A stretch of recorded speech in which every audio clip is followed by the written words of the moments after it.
আসছে ইলিশের দিন। নিষেধাজ্ঞা উঠতেই সমুদ্রে রওনা দিচ্ছে ট্রলার। এবার জালে উঠবে ইলিশ আর পাতে পড়বেও ইলিশ। উঠে গিয়েছে নিষেধাজ্ঞা। ইলিশ ধরতে সমুদ্রে রওনা দিচ্ছে ট্রলার। 15 এপ্রিল থেকে 14 জুন সমুদ্রে মাছ ধরার উপর নিষেধাজ্ঞা থাকে।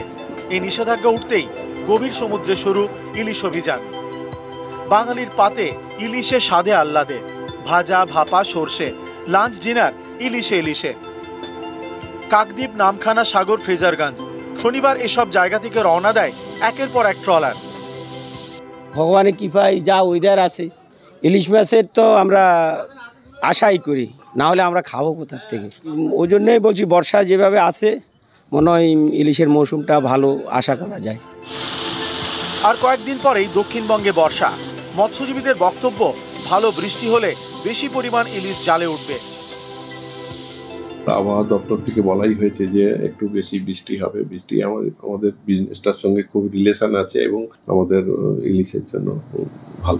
আমরা বাংলাদেশ গভর্নমেন্টকে বহুবার চিঠি চাপাটি দিয়েছি এবং ওদেশেও গিয়েও ওদের মিনিস্টারের সঙ্গে কথা বলেছিলাম। তার আজকে ফলটা পাওয়া যাচ্ছে। এটা করেছে, এটা খুব দু দেশের জন্যই উপকার। পূর্ব মেদিনীপুরের দীঘার মোহনা। ইলিশ ধরতে এখান থেকেও সমুদ্রে পাড়ি দিচ্ছে একের পর এক ট্রলার। মাছ ধরার জন্য ট্রলার, লঞ্চ এবং যন্ত্রচালিত নৌকা সব মিলিয়ে প্রায় 2000 এইসব ট্রলার, লঞ্চ এখন সমুদ্রে। না সেরকম পাওয়া যায় না, কম। আর সব সময় থাকে না ইলিশটা, কুয়াই বাতাস হলে ইলিশটা হয়।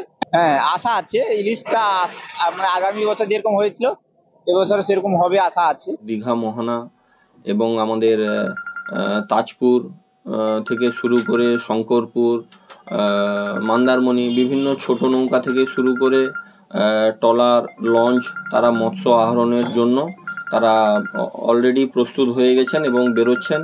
মৎস্য দপ্তরের যে গাইডলাইন ছিল তারা পালন করেছেন, তারা মৎস্য শিকারে বেরোচ্ছেন। তাদেরকে আমি শুভেচ্ছা জানাচ্ছি। দীঘা থেকে পঙ্কজ দাশরথী এবং কাকদ্বীপ থেকে বিশ্বজিৎ হালদার, নিউজ 18 বাংলা।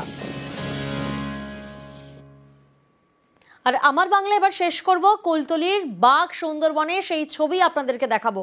কুলতলিতে খাঁচাবন্দি বাঘকে আজ ছাড়া হলো সুন্দরবনের জঙ্গলে। যে বাঘকে আপনারা দেখছেন, গতকাল দিনভর এই বাঘেরই আতঙ্কে তটস্থ ছিল কুলতলির দেউলবাড়ি। বাঘের থাবার ছাপ দেখা যায় আর সেই ছাপে আতঙ্কে ঘুম উড়েছিল বাসিন্দাদের। বিকেলে বাঘের অবস্থান স্পষ্ট করে বন দফতর।